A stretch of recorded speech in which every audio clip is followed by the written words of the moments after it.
You're here today because you have a loved one that has a disability or some form of special needs and you have questions, right? So that's where I come in. So how do you protect your loved one with special needs utilizing estate planning, okay? So myself and my law partner, Jazzy Rippey, we own Ladies in Law Legacy Planning Law Firm. We solely do estate planning, okay? So we're experts in everything estate planning, which is particularly the way that you, and I'm going to explain further, how you protect your assets and have control on where they go and how they're used, even if you're not here, for your loved ones and yourself, etc. But about myself, so why is special needs planning important to me? I have special needs siblings.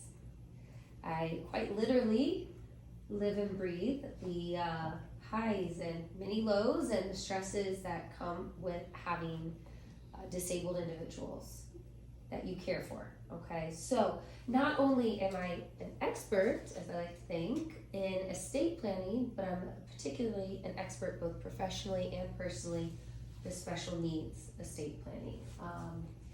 It's a very unique perspective, as you all know, that unless you live it, you can't imagine what it's like to have that situation presented to you and the worries that come with that. So I would like to say that I have a little more care involved and empathy with this, but it's given me a unique perspective.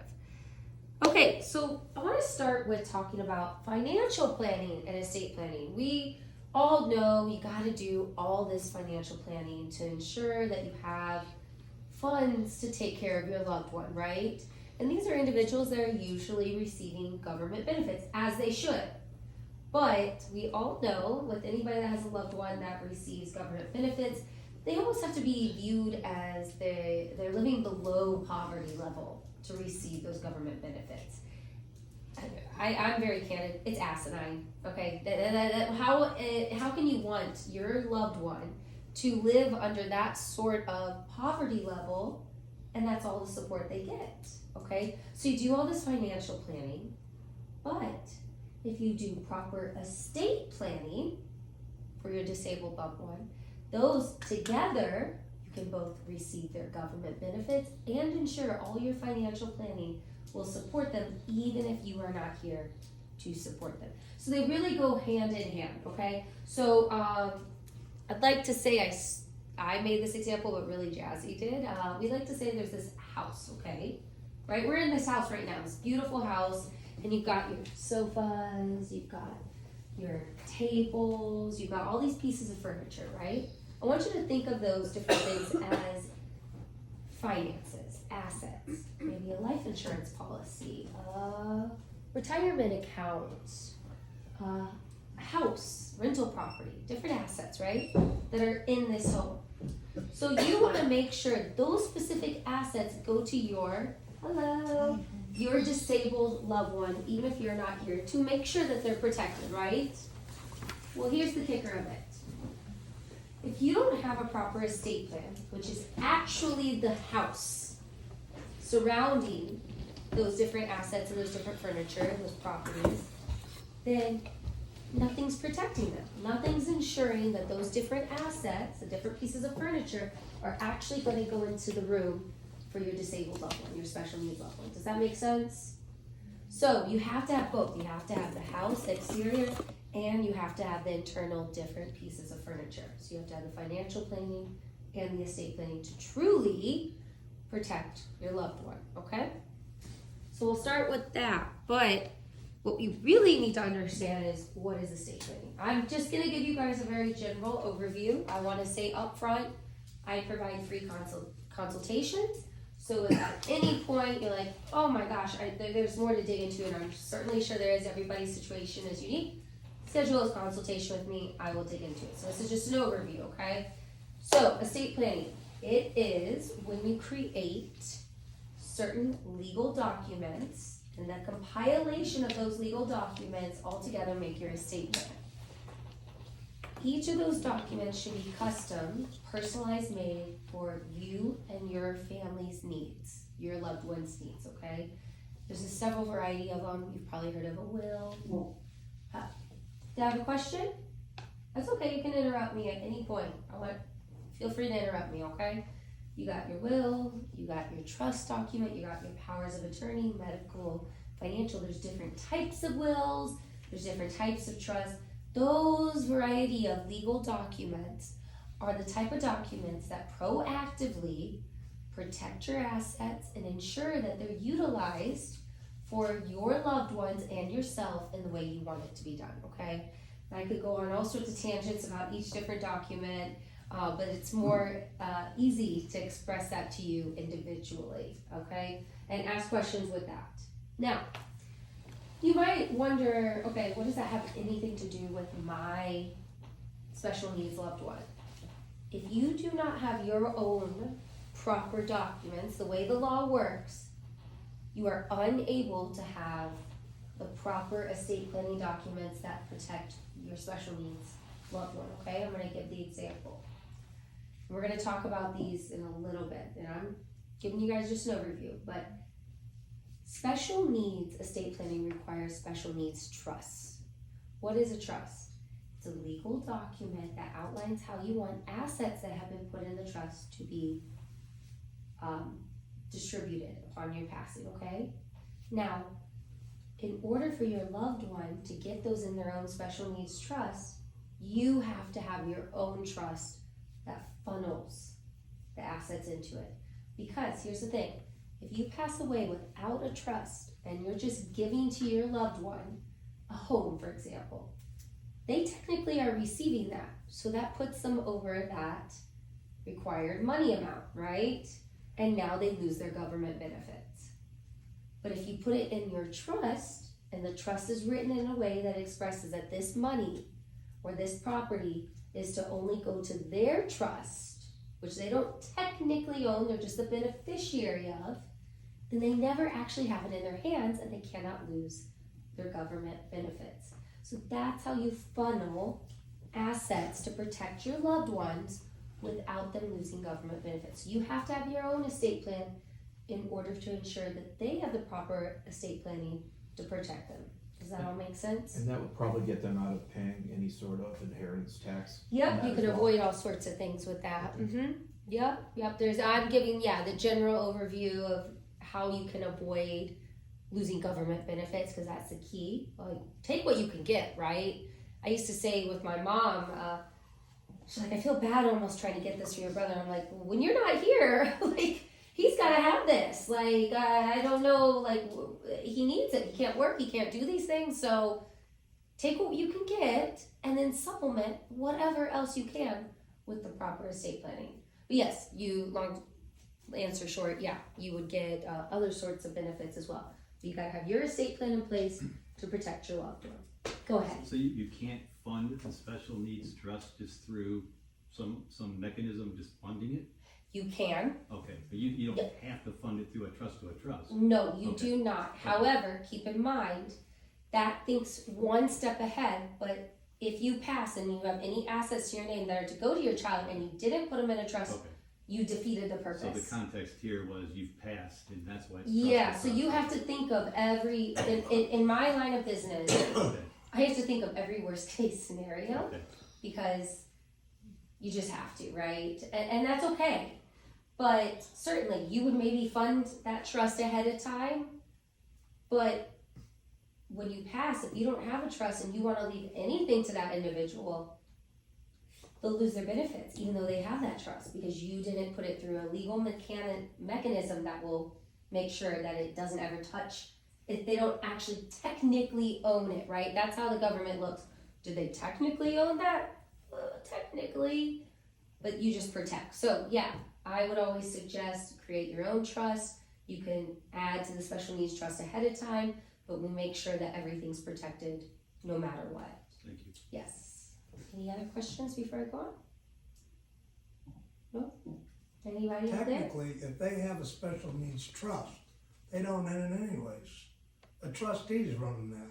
Exactly, and that's So I how don't you protect. understand why you're saying it. I mean, I'm not disagreeing with you, but I don't understand why I understand, the only reason that I'd see that you'd want an estate plan, I have one by the way, but in order to fund a trust, okay, is because you're right, if I'm not here, you know, how's my trust gonna be Right. administered? But once it's administered to the special needs trust, whoever the trustee of that trust is, they're the ones running it. Right. The beneficiary, being the disabled individual, is never getting those assets. Right. But you're under the presumption that you did have an estate plan and a special needs trust. We were talking about if you passed without anything that directed it to the special needs trust, then. Oh, without directing it. Yes, so that's why you have to have. Yeah, so you're absolutely right. No, you're absolutely right. Okay, but let's talk about the different types of special needs trusts. There are a plethora of them. I'm going to talk about the two that most commonly should come up. If other ones come up, something maybe probably went awry, and we hope to not have that situation. I can work through it, but that's a separate conversation, okay? So, as I explained to you, a trust is a legal document that outlines how different assets owned by the trust are to be dispersed. When it comes to special needs trust, as you were saying, there is a trustee, someone that manages the trust for the benefit of the named beneficiary. And with a special needs trust, that is the disabled individual that's receiving government benefits. But they cannot be the trustee. They can't self-control. The government says you're going to receive government benefits and then control how you receive your other support. Not happening.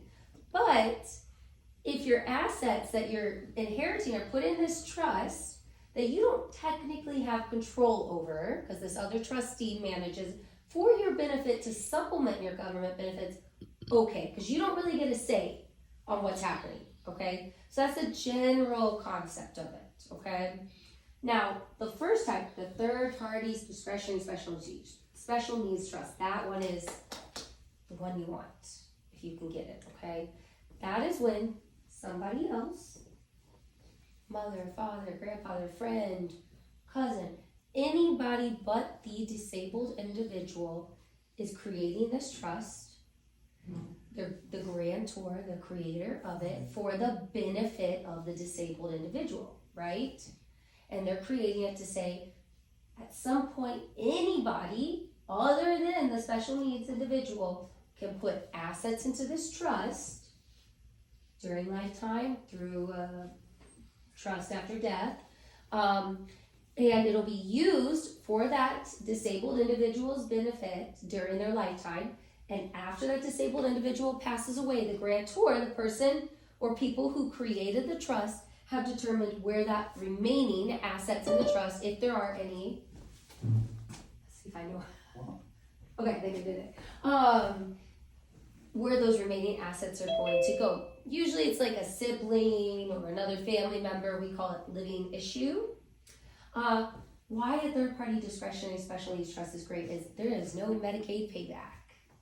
So, I love that because it truly can continue on to pass if there are a home, for example. Your loved one is living in this home, right, that's owned by the trust. Well, guess what? When they pass, if it's not in a third-party discretionary special needs trust, the government could put a lien and say, oh, Medicaid owes this back. But if it's in that third party, that home could pass on to the brother or to the nephew, whoever is listed in that document, right? That's critical. That is so important. Here's the kicker of it, though. It has to be created by someone other than the special needs individual ahead of time, right? Well, that doesn't happen all the time, okay? So what happens is we need a self-settled special needs trust. That is when a disabled or special needs individual is in a car accident. Let's go. Oh, Men. could you mute yourself? Maybe? We'll see. Okay, so that is when I want to give the example, an individual becomes severely disabled from a car accident, okay? Right? And they're about to, so now they're getting government benefits and they've been in this lawsuit suing the insurance company for 3 years. This is very common. They're about to get like a couple $1 million. I get this all the time. Now, number one, if they come to me before the settlement has actually been completed, I can get it set up in a special third party. But if they wait, they get that money, and now this disabled individual technically has $2 million to their name. This happens all the time. I'm being very serious, and all of a sudden they have that money that's technically theirs, but they're 20 years old. Yes, $2 million is a lot of money, but when their medical expenses, as we all know, it can be, you want to get the government benefits too, and you always should, right? And I'm going to give some examples of tricks I understand both personally and professionally to get around with added benefits. But okay, they get that. They come to me and they're like, "Oh, they're cutting off my government benefits because I have $2 million." I'm like, "Yeah." Okay, so it's okay. We have a way around it, and that's with the self-settled. The difference with this is the disabled person is technically creating it for themselves, right? And funding it with their own self-made money. Maybe they had money previously from working before they became disabled, something like that. Could be a whole certain separate reasons. The difference is there is a Medicaid payback. It is required, okay? So certainly they're able to continue during their lifetime to receive their government benefits, as well as having whatever money they had that took them over that threshold of receiving government benefits. But at least now they can still get everything that they should get, right? I mean, they're disabled at this point. But when they pass, there will be that payback, okay? Usually, when somebody has a special needs self-settled trust, I typically am also creating a third party because, okay, that's good. I am creating a third party because their loved ones want to say, hey, just because they got that money, anything we give them, we want to make sure doesn't get paid back, right? So we only put whatever they had made on their own that took them over into self-settle, and then the third party trust is from everyone else, and then those assets or finances never have to get paid back to the government. So all the loved ones can put into that. So there's ways we can work around and minimize the payback as much as possible, okay? Are you all familiar with ABLE accounts? Right.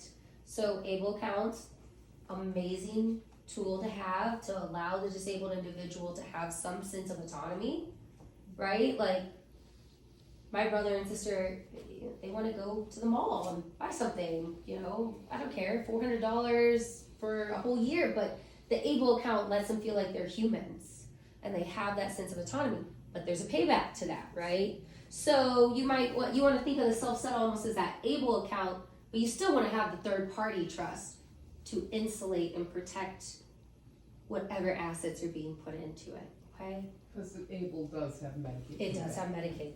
It does, yep. And it has that limitation of $18,000 a year plus around $13,000 and some change from working, but now you're starting to play with fire if you're working and they try to count. The thing with government benefits is the person evaluating this every year is not an attorney or a CPA or something. It is truly somebody sitting in an office looking at a file like, yep, this looks good, that doesn't look good. So the more we can tie the bow tie on it, make everything look good, the more you can rest easy with peace of mind knowing my loved one is going to truly be taken care of, okay? Any questions as of now? Yes.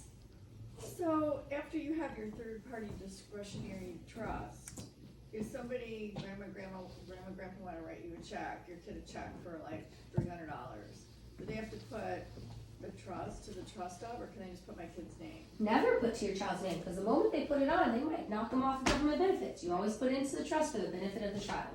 So if it just comes through as the kid's name, you have to send it back to the grandparents and say, can you please add this? Say, immediately cancel that check. Okay. Immediately cancel that check. The government has eyes everywhere, I swear to God, it's crazy. But you say, please immediately cancel that. Instead, write the check to Jane Doe's just third-party special needs trust. Or would it go to the MyAble account? Wouldn't it be? Whichever, but again, my ABLE account has a payback. Okay. Yeah, we So chose now the not My to. Able could be good if you're like, hey, they're sending a couple $100. I know that my child's gonna spend it and they wanna have that spending money, there won't be a payback with it. But if it's a long-term sort of gift, special needs trust. But an ABLE account it has a specific list of items that you can use it for. Yeah, You there's are a lot not of going to limitations. Disney World on an able account. No, you're not. So, You're not. Didn't we discuss that last month? Yeah, we did. Okay. That's my Jill Gleba, Gleba, GLEBA, and they can provide. She was the last speaker. Then I came and totally interrupted her, which was so weird to me. But she's brilliant. She has special needs family members as well, and she's made it her mission with financial planning. You know, you kind of have to have your financial planner that understands this, your CPA, and then your attorney with it. So if your kid gets a check in his name or anything in his name, and there's no way to change the name on it, how do you funnel it into the trust? Your child signs it over to you, and then you funnel it into the trust. So are you allowed to have like a joint bank account where you can go cash that thing, or you're not allowed to have that? You're allowed to do that. Just always remember that Somewhere than 2,000. It has to be under 2,000. yeah, keep it under 2,000 so it doesn't flag So anything. you can't have an account with his name on it just so you can cash. Yeah, cash and it. but then dump it into the Yeah. trust bank account that you would create. Yeah, okay. Do that as quick. Make it as smooth as possible. And that's where it becomes very important to have this trust being funded while you're alive and then funded properly after you've passed away. So there's just no issues. And I hope it doesn't seem too complicated because I don't want it to be, because it truly is not. Think of a trust as this pot that things get placed, and they're properly placed, and you can rest easy knowing they'll be utilized in the right way without diminishing anything, okay? I get so frustrated when attorneys overcomplicate this because it really shouldn't be. This is things that we should all be utilizing properly, okay? And again, I am giving a very vast overview. I can go into everybody's situation is very different, right? So I can only dig into that once I know certain details. But this is a general understanding. I have a question. So Yes. a lot of times special needs trusts aren't even funded until the Yes, caregivers pass away. that is very true. That is the more typical route. Why that is because usually the special needs individual is living at their parents' home or their loved one's home while they're alive. So they don't need a trust that's providing them a home until their loved one has passed, and then that home is passed to them in the trust for their use in their special needs. Does that make sense? But I wanna give you a little tidbit of example of how you can really utilize these type of trusts, even when the individual's alive. And this is a personal example. So my brother, my mom worked her tush off and got him like almost $3,000 a month. He's getting, and part of that was Section 8 housing. No shame in it. Get it, right? And what we figured out was my mom went, bought a small apartment type style condo, and she got it certified as Section 8 in a very nice area. The misunderstanding is Section 8 housing has to be in a dump. No, it was just a certification. That's all the government cares about. If you're willing to certify your rental property as Section 8. So she takes the Section 8, she takes that rental property, she gets certified as Section 8, she makes a lease, and she leases it to my brother. Guess who pays that lease? The government through his Section 8 housing. We put that property into his special needs trust. So now there is a property in the special needs trust that is being paid by the government with his Section 8 housing benefits. See how that works? And then at the time of passing, So that, because it was third party, it would pass on to the siblings. so your mother was able to buy an individual property and get it. She was able to certified. buy an individual property. She I- I've transferred it been into the looking trust. Section 8 a little Yep, bit, she trying got to it understand certified better. as Okay. Section 8. She Okay. transferred it into the third party discretionary trust. So prior to her passing, because my brother wanted independence, he did not want to live at home, which was understandable, okay? Because she got it certified and she was able to technically lease it to him.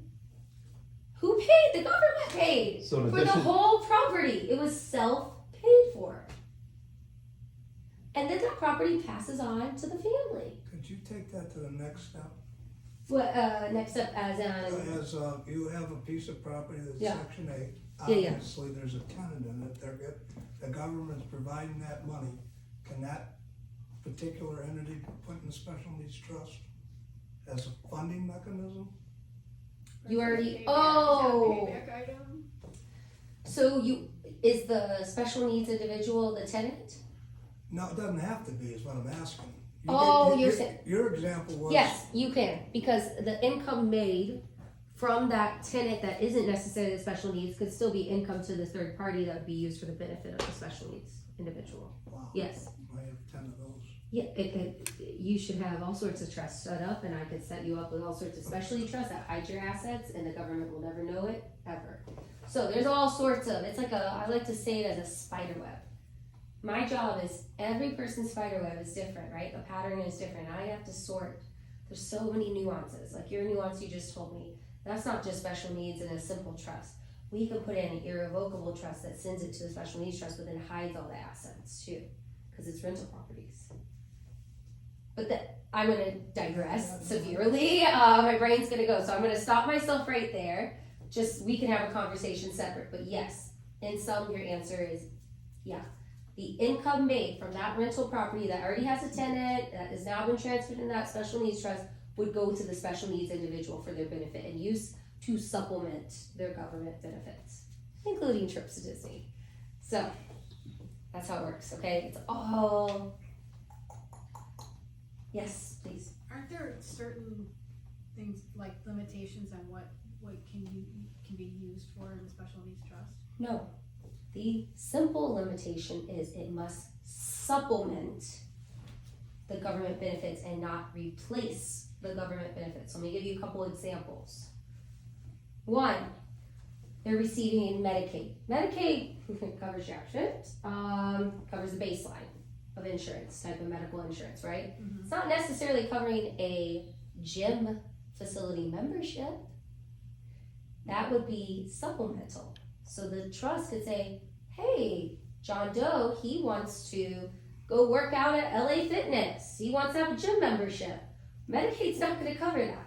So the special needs trust can supplement and pay for that gym membership because it's not replacing what Medicaid is providing or Medicare. It is supplementing it. Does that make sense? Another example, gosh, I have so many running through my head. Housing. Okay, like I said, that the housing is so baseline with Section 8, right? So maybe they take, okay, Section 8 is willing to pay me this much. But I can get I qualify, I being the special needs individual, qualified to get this apartment that's $500 more than Section 8 is willing to pay. Special needs trust can pay that $500 more. Right, it's supplementing, not replacing. If you start replacing, why are you getting government benefits? You don't need them. But you should take advantage of everything possible. So the way I write a special needs trust is outlined very conspicuously that it supplements and does not replace. And usually when you have a question or something, you just ask someone like me and we say yay or nay. It's quite a sliding scale. It's a lot of gray area. Okay, the government doesn't like to issue a lot of black and white information on this. So you have to just use your better judgment in many circumstances. But it's pretty straightforward when you really think it out. But you can leave your house. You can leave your house in the So let's say you own property A, and in your certain trust you say, property A, and I would write it, again I'm saying this in very just kind of blatant terms, is to pass to my son, but via his special needs trust dated blah blah blah blah blah. So you pass, the trustee goes, ooh, this house, we need to actually transfer it, then make a new deed to put it into this trust, yes, for his use and benefit. So Section 8, housing provides $1,000 a month. I'm just throwing out numbers, right? But the mortgage and taxes, the fees of the home are $1,500, $2,000. The special needs trust with other assets, maybe some financial life insurance policy, you name it, could supplement and pay that difference. Or you could just get a little rental property that gets self-paid. You know, why not, right? And then it passes on to your other kids if you have any, or siblings, whatever. I mean, just it's about using the mechanisms to your advantage, right? So the Section 8 is just like an additional fixed amount that could pay for it all in case of your mother's case, she just set the rent to equal that, but if it was more. Yeah, she lowered the rent amount that Right. she would normally charge, but But- it's self-paid for the mortgage But it would, and it everything. would supplement whatever maybe the larger cost would be. Yes. Okay. Yes. But if it's correct. not section 8, the special needs trust could just cover whatever that is. Yeah, through yeah. its assets. But if you can get Section 8, I'm saying do Yeah, it, yeah, yeah. right? If you Yeah. can work the system, absolutely you should, because the system's atrocious anyway. So we're on housing kind of like in that case, so can a mortgage be put in a special needs trust? Is it? Oh, you're saying like if a home has a mortgage? Yes. Well, it can be put in let's any say you don't- trust. Let's say you don't have the cash to buy the house or the condo, can you do a standard purchase of a condo and then have the special needs trust pay for the mortgage, the taxes, and whatever, if you don't have cash to just buy the home? I understand what you're saying.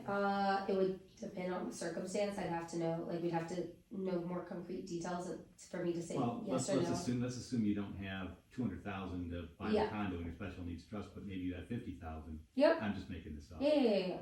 So you would use the special needs trust to purchase the home like anybody Yeah. else would with a down payment.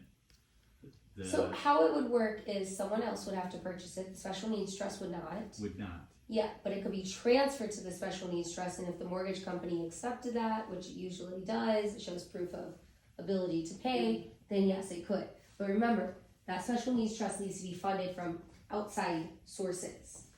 It cannot be self-funded due to it being third party. Once it becomes self-funded, you're running into the gray area of you better start paying back Medicaid. So you mean a special needs person himself can't put, Yeah, but if a special needs trust is purchasing, there's no clear line on that. You're starting to run a gray area. I respect what you're saying. I think it's a great line of thinking. I, at this time, I would probably be a little more on the safe side and not push that. If you're able to first get it and then it be transferred and then the special needs trust take care of the rest, I would support that. Because maybe you don't want to drain the special needs trust assets to pay for the house, you just want to use the assets to, like we all do, we pay for our homes on a monthly Yes. basis or taxes on a monthly basis. But you're saying somebody else would have to buy the house. I would be more safe with that now. I can do a little more research, but as of more recently, I would not take that specific route. It would raise some red flags Okay. of what you're doing, and that's the last thing you want to do because now you're just dealing with somebody sitting in a random office behind a desk and causing you problems. But they might prepare more clear instructions because these are questions that are starting to come up. I can't provide you a specific answer because there isn't specific Because in guidance on Michigan, that. you've got the double taxation or you got the extra taxation on homestead versus non-homestead. So if you're buying, if you own more than one home in Michigan, you've got all the extra taxation. So you kind of would like the special needs trust to just, I'm so sorry. Is there somebody, are you asking questions on the screen? If you're not, if you could please just mute yourself. Still got two though. I'm so sorry. Go ahead. I'm just saying, Yeah. ideally, you would want the special needs trust just to buy it on a conventional mortgage. Yes, but you have to think a lot of mortgage companies would be wary of providing that to a special Okay. needs If- trust, considering it's a special needs Why individual. wouldn't you just put it in your own trust? Yeah, that's what I would do just to be safe all around. Well, to be frugal, now I've got two houses, so now I've got. So the one's extra not a taxation. homestead and Yeah. one is, you're trying to homestead. I don't think you can homestead in it. There's no clear guidance on it. You trying it, you could let me know how it goes. And I appreciate that. Like, I will just say this over and over. When it comes to special needs planning, when it comes to government benefits, America is the worst So with you, protecting disabled individuals. So they don't provide clear guidance. It's almost a try and tell, which most loved ones are anxious to do that for their special needs individuals because we all know how difficult it is to get the government benefits to start. To lose them and have to regain them is a much bigger uphill battle. So I understand when my clients are like, I don't want to take that ride, I'd rather be a little more safe. So I don't have the opportunity to be totally honest with you and a clear-cut answer, and I wouldn't be right to tell you a So the clear-cut key is answer on you that. probably can't homestead it even if you could get the mortgage. If you're looking for a homestead, you're probably not, and she's right, you would probably be better putting it in your trust. But then I can't homestead 2 homes. No, you can't, but you probably couldn't homestead that one either, I I can see couldn't the homestead government the saying. one in the trust if I'm, Makes okay, sense. Yeah, because it's a That- separate entity at that point, that's the key. yeah. Is it only if you have But- two mortgages But or? the trust couldn't homestead it itself? I don't think that Okay. they're gonna let you Okay, know, okay. no, I appreciate your line of thinking, Okay. I do. It's good to be creative. on It something is, like that. but we might be As pushing a the real limits estate a investor, that's exactly little what you bit wanna much do, on right? that. Well, I get the sense that you like to be creative. so I was do, trying I to- do, I'm being recorded right now, maybe we should have a private conversation. Schedule a consultation with me, you can fill it, let's do Okay. that. Because I do, I very much am, cause when I've lived it, Yeah. right, so. Yeah. We'll have another conversation, because I think I know what you're getting at, but let's not Okay. talk about that right now. But very smart thinking. Any other questions while I'm on this page right here? Okay, then I think I'm doing a decent job.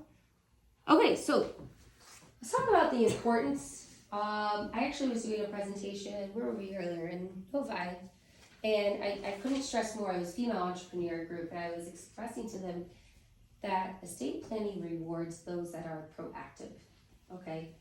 It is probably the only area of the law that can totally avoid problems.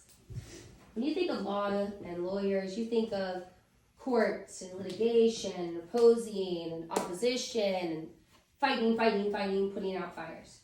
We hate that, right, Jay? We absolutely hate that, and that's why we are niched down to solely doing estate planning, because it is how you are able to totally circumvent problems and avoid courts. You never putting aside your disabled or special needs loved one, you yourself don't ever want anybody in your family to deal with unnecessary court, the costs, the stress, just going through the whole process, right? So again, the government says, well, if you're gonna avoid us having any say or control, you better do this ahead of time, all right? And the one thing I do know when it comes to having a special needs loved one is we all think ahead of time. When you have a child that is disabled, you are thinking decades ahead of what can happen. And proper estate planning rewards that. So I'll give a couple examples. Let's just talk about that ABLE account again. What age do you have to have that ABLE account open by? Do we know? 26. If you do not go and open that ABLE account with your disabled individual by the time they are 26, you have lost that opportunity. 26! That's, That is So is really it- young. Is it 26 that they have to be identified as being They had disabled? to be identified prior to then and also go open the ABLE account. I just opened one for my uncle. They let you do it. Yes. Well, And don't he's say in his anything. 70s. Don't they, say they actually anything then. recommended that we do that. Yeah, his caseworker recommended That that. doesn't mean they know what they're doing. Yeah, I would just be okay with it and go with it. Yeah, it's set up, right? It's- Yeah, if they're letting you do it, just do it. The general rule that has always been is 26. Is that for every state? Because like. I can only speak to California Individual and ones, Michigan. Okay, so maybe it's a different. Maybe she- No, this is Michigan. They're Michigan, I know that, yeah. This is Michigan. Listen, if they let you do it, hush hush, just do it, okay? Yeah, it was Because his again, that's what I'm caseworker. saying, when I was going to your point, you are dealing with just random people in a desk that are like, yeah, Right. this works, that's fine, but I want you to know, blanket rule is 26. And that is so young, because I have so many clients that didn't even get disabled until much later in life, okay? So that's limitation. It sounded. Also, oh, Could go I- ahead, could I yeah. Ask one more question. It sounded Yeah. like they liked the idea of us setting up an ABLE account because there's some control and tracking over what the money gets spent. And there's Medicaid payback, I Okay. love that. Oh. Well, I mean, Can you we- explain, I'm sorry. Yeah, anything that's not, Yeah, it's I in there, never you think know, about that, that. it They gotta dies, get their money goes back. to the state. All right. So you have up to $18,000 a year, total amount in an ABLE account at any given time can be $100,000. For Disney World. Large chunk of money. But let's say there's $25,000, this a disabled individual passes away, all $25,000 will end up going to the government. It'll be paid back. if it's in a third-party special needs trust, it will go to Whoever- Yeah. yourselves, the grantors, if you listed yourselves, or your other children, or cousin, whoever. So there's no payback, right? That's interesting. I'm gonna look into that. Maybe there's been in the last couple weeks a Well, the change. disability in this So, case was, it happened before 26, it's the person He who's over. was- So maybe that's where they were. He was identified as disabled when he was by the time he was 26. Okay. And that's what the language Well, long said. before that, actually. Long before that. Yeah, but I've had a lot of people get denied even with that situation. So you got lucky. That's very good, and you should be in the clear, no problem. I agree, that's what the language says, but I've had so many people say you didn't come to us before 26, and then you. What if you they didn't open do it up for them and they're wrong and they have to go back and say you shouldn't have had it? What's the repercussion? No, I don't think they're gonna even.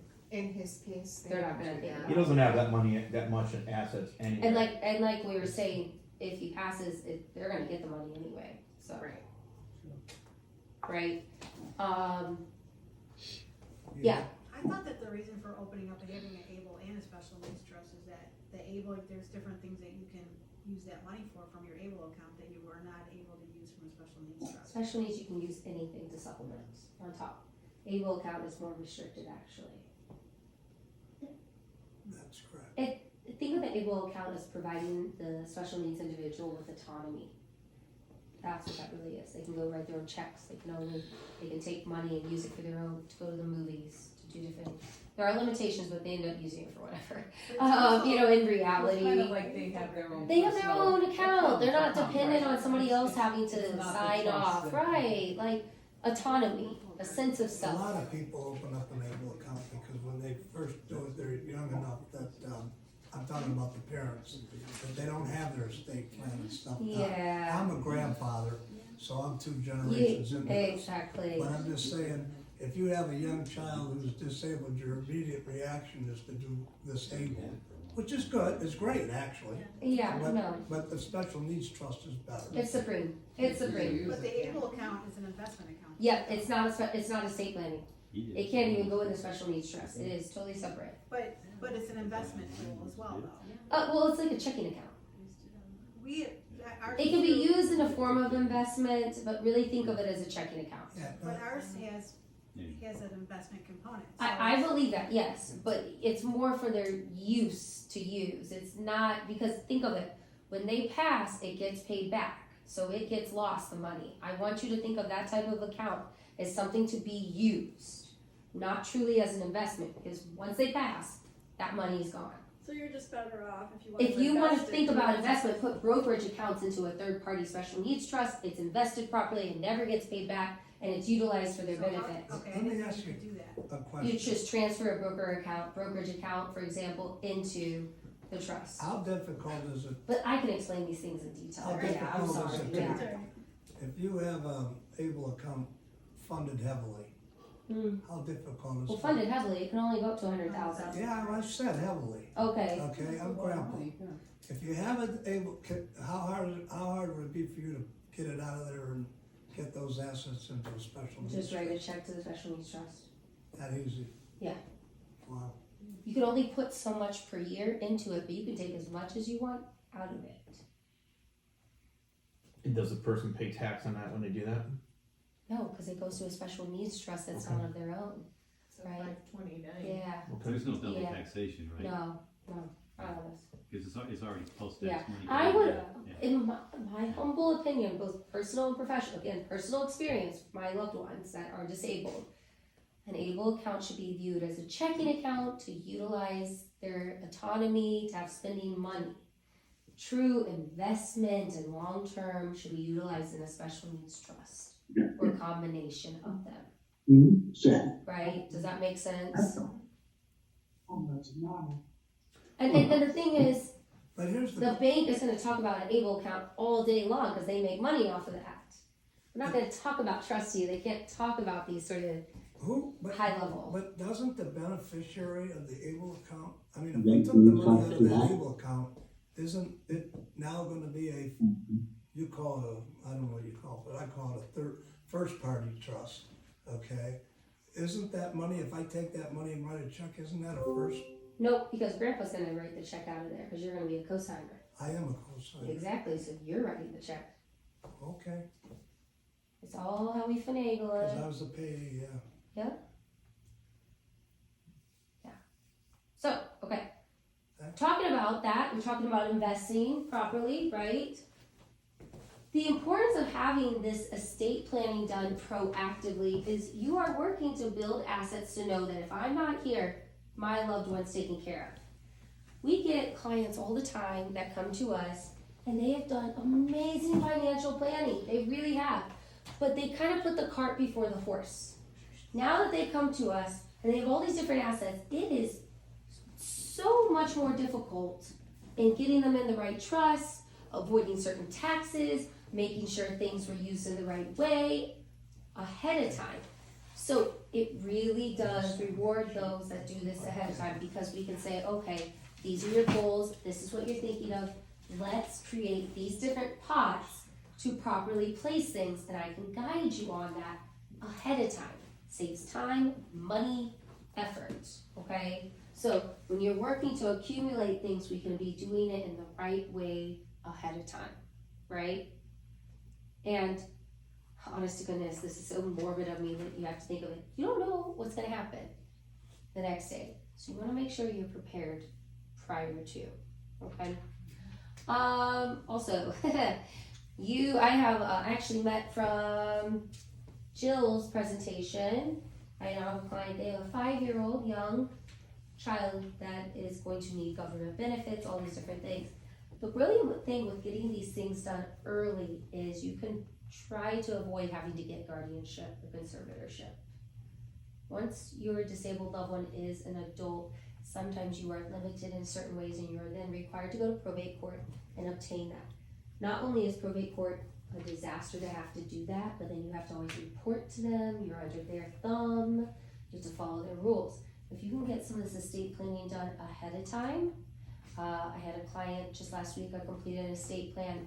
Their daughter is disabled physically. I was able to get the power of attorneys done, so they don't have to go get guardianship and conservatorship. They already took care of that with powers of attorney documents, which cost $400 versus thousands and thousands and thousands of dollars of getting guardianship and conservatorship and always having to report to the court. So how does the power of attorney replace the guardianship? It We is- do have guardianship, but I think it's a 5-year thing right now. It's So expired. you can only get powers of attorney if the person is of capacity and can sign off allowing you to become their guardian, their power of attorney. If they are past that point, you have to get guardianship, right? So there's kind of that narrow with it. But like I said, with my client whose daughter is just physically disabled, she was able to say, yes, I want them to become power of attorney instead of having to go get guardianship. It's the same authority, just a different mechanism of obtaining it. And if you can get powers of attorney, please save yourself so much headache and heartache and deal with it that way, okay? So, yeah. Does that make sense? I'm sorry. Yes. Does that okay. Okay, so as I've said many times, please, I do free consultations. Lori and I don't rush it, I enjoy it. I want to help try to figure things out. So go on my website, call the office, schedule that. Even you're gonna ask me plenty of questions after this, but there are gonna be questions that come up tomorrow, next week. These are ongoing thoughts, right? And you shouldn't have to Google search everything. Please do not do that. Instead, call Ladies-in-Law, speak to Amina, okay? And actually, Jazzy and I spoke, and any of you that are considering, and even for you, Lori, moving forward from this point on, if you let me know that you were here, I'm gonna give a 20% discount on any estate planning with us. I really wanna help. I want this is very near and dear to my heart. I obviously live it, I know the stresses of it. Candidly speaking, today is the 1-year death anniversary of my brother who has special needs. So I truly understand the heartache that comes with this sort of situation. Yeah, so I really want to help as much as I possibly can. This is an aspect of my practice that I uniquely get. So yeah, I think that was all I had though in presentation. Yeah, questions? I have one other one. Absolutely. I started doing some Googling today. What's the difference between a revocable and irrevocable trust? Yep. That's a great question. So, revocable living trust is a type of trust that's created where you can make any changes to it during your lifetime. You can even get rid of it if you choose. You can change the instructions in it. You can change the assets in and out of it, all that. An irrevocable trust, once it's created, there are certain pretty set in stone limitations on what you can do with it. Now, revocable living trust does not get you all the tax benefits. Everybody thinks every trust gets. Irrevocable trust will get you creditor protections, will hide your assets from the government that can go toward long-term care expenses, etc. And there's a variety of irrevocable trusts. It just depends. That's the most lawyerly answer I can get. Very much depends on your situation. Yes. Along the same lines, revocable, irrevocable. I set up a special needs trust for a disabled individual. I'm the grantor, it's Yep. irrevocable. No, I would make that revocable. The third That's party. what I mean, it's revocable. Yeah. At what point will When you pass. when I pass? Yeah, when the grantor When the passes. grantor passes. Yep, even any revocable living Now, trust, again, when the I'm- grantor passes Again, is I'm when. grandpa. Yes. Might I have successor trustee be my son? Who's disabled? No, Oh. it's his son that's disabled. Yeah, that's fine. You can be the successor trustee. So he could still be revocable, irrevocable. Oh, as soon as I die, it's It's irrevocable? irrevocable because the grantor, the person that has created the trust, the idea is that their intentions with the trust are what are set in stone. So while you're alive, your intentions may change and you can change it. But when you pass, we don't want other people coming in and changing what you So intended. technically speaking, Yeah, as a grandfather, I may want to set up a special needs trust, but the parents should probably set up a special needs trust as well. Because what you just said, I assume I'm gonna die before anybody. yeah. I've had where some people have said, no, I'm good with all the terms of that. What the grandfather or grandparents did, that's good. We don't need to create it. But sometimes I've had parents that say, I really appreciate what my parents did for my child, but I have different terms. Okay, Typically with a third party special needs trust, the terms are going to be quite straightforward. To the benefit of, it's written much more complicated, of course, but to the benefit of this special needs individual, and then if you and your son agree with when they pass that disabled individual who the remaining assets are to go to, then there would be no reason to have multiple trusts. That would be a waste of money. But Now, the if bottom you, line- But if the bottom line is, if I die, it's now, it's irrevocable. it's irrevocable at that Yes. point. Yes. So what you're saying is, these are irrevocable, because I think that's how they're written, these special needs trusts, but they're revocable for just the grantor. I didn't understand that. So they are generally Irrevocable, no, no, they're generally revocable during the lifetime of the grantor, and at the what you said was correct. Let me just put it like that. Yeah, Yeah, you're just wording it different than me, but yes. He went through the back door. Yeah. You're not wrong in what you're saying. I just don't like to say it like that. but I see the word irrevocable in the terminology of the special needs trust. I think those are attorneys that don't know what they're doing. Okay. Personally. Okay. Yes, this is a very highly specialized area of the law. Jazzy and I have run into a lot of issues where many attorneys think they can just do it part of their practice. This is all we do. We don't even do probate court. All we do is estate planning because it is so specialized. And we have found a lot of attorneys are like, I can whip this up. And it's like, did you even think about the repercussions with that and what that means? Do you understand the IRS laws with this? Do you understand that? And yeah, there's a lot that's, it's irrevocable. If you want me to make it irrevocable from the jump, I'll do that if you truly want me to, but it's not my common practice. And it kind of depends, correct me if I'm wrong, and I probably am, but Yeah, it depends on the investments you might have in that trust too. exactly. Because Yeah, some- it's just a conversation we have to have. Yeah. Like, what are the goals? What are your assets? What are the things we want to put into it? Who's it going to pass to after the fact? Blah, blah, blah, blah, blah. But like you said, if you describe the trust like this house with different pieces of furniture, you could have what's you're talking about, qualified and non-qualified income. I mean, if you wanna put your IRA in there, which a disabled child can extend over their lifetime, okay? I mean, if you really wanna leverage something, Yep. okay? You have your your 401k, which even no Yeah. matter what you're making, you can convert it to a Roth, pay the taxes, which is not a benefit to you, but if it's gonna be spread Yeah. over the lifetime of your Right. disabled child, No penalty. it's a huge, Yeah. huge growth potential. Yep. And that, but what I'm trying to say is like she said, that's the couch. Over here, Yeah. you may have a different kind of investment, okay, that is in fact taxable. Yeah. So Okay? it just, you'll come to me and if you have other children too, you know, we're just assuming that there is one beneficiary. Your trust that would funnel to their trust may have other beneficiaries in your trust that are getting different assets. And we have to determine what assets are going to be beneficial to put in third-party special needs trust. Which ones do we remain with these beneficiaries? It's all customizable. And that's where I say it's that spider web. You gotta figure out the pattern of it. 10 years ago. Yeah, according, and that's why it's so important to do it ahead of time because you can really get more of the benefits being proactive on it. Yeah, that's just my experience. That's just how it works, right? Because you could say, okay, this is my plan with this. Well, let's put it over here, and then let's put that one over there. So it's just kind of how that works. But it's okay if you haven't.